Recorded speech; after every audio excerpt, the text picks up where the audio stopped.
అమ్మా అనొక్కసారి పిలిచి నమస్కారం చేస్తే చాలు, వెంటనే నేనున్నాను రా బిడ్డా అని అమ్మవారు కాపాడుతుంది.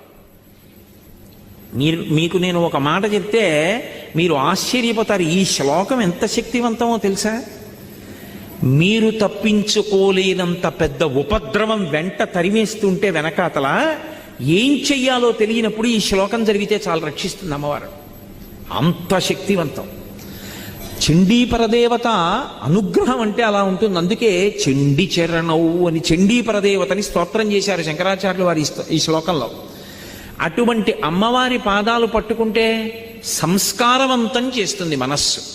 ఇక్కడ మీరు నన్ను ఒక ప్రశ్న అడగచ్చు, ఏమండి ఒకవేళ అసలు కోర్కెల మీద వ్యామోహం పోక, అసలు వ్యామోహం అనేటటువంటిది పోతే కదండి ధర్మబద్ధం చేసుకుందామన్న కోరిక. ఆయన అలా చెప్తాడు కానండి, ఏడాదికి ఒకసారి వచ్చి ఏ